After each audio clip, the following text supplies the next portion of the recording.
Good morning student, સુપ્રભાત. આજે ધોરણ 2 ગણિતમાં આપણું ચેપ્ટર 9 ચાલુ છે. ચેપ્ટર 9 ને પાઠ આજે 5 છે.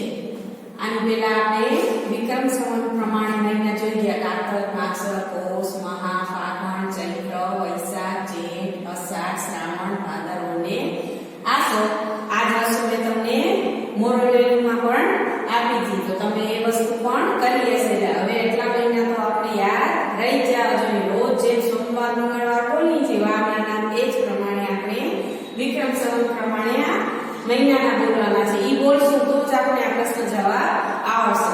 આપણા ચેપ્ટર 9 માં આ જ વસ્તુ છે, બીજી કાંઈ જ નથી. એટલે આ વસ્તુ કરી લેશું તો આપણે જનરલ નોલેજમાં કામ આવે, સામાન્ય જ્ઞાનમાં, ગણિતમાં કામ આવશે, ગુજરાતીમાં કામ આવશે. એટલે આ આપણે બધી જ જગ્યાએ કામ આવે એવી છે. તો આ જ પુસ્તક પ્રમાણે આપણે એમાંથી પ્રશ્ન જવાબ કાઢ્યા છે.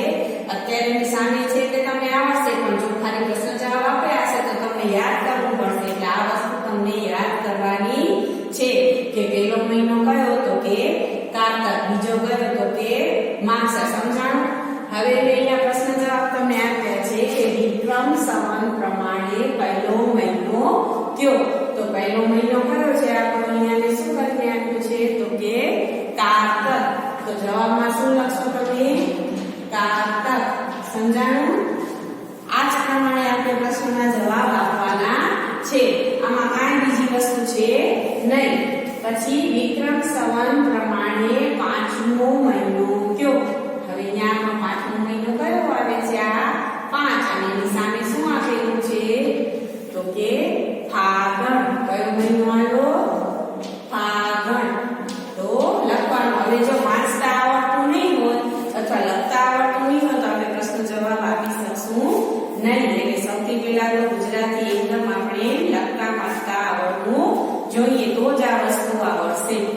અત્યારે આપણે ફ્રી છીએ, ઘરે આ વસ્તુ આરામથી કરી શકીએ છીએ. બરોબર ને?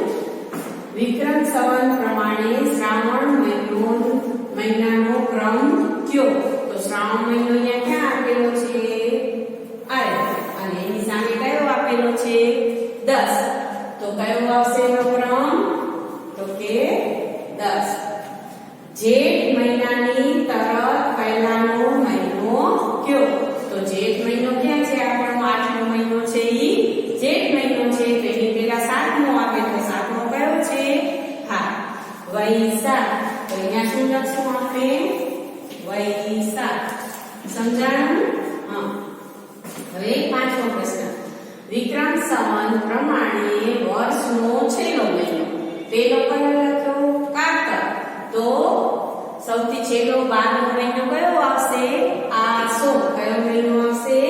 હા, આ મહિનો તો આપણે યાદ રહે, કારણ કે નવરાત્રી, દિવાળી બધું આ મહિનામાં આવે છે.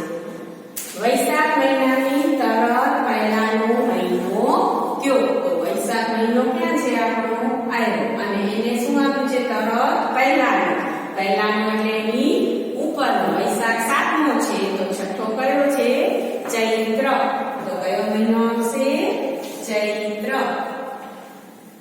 મહા મહિનાની તરત પછીનો મહિનો કયો? તો કારતક, માગસર, પોષ અને મહા. એના પછીનો કયો છે? મહા છે, ચોથો છે. તો 5મો મહિનો કયો આવશે? ફાગણ. તો અહીંયા શું લખશું આપણે? ફાગણ. હવે જે મેં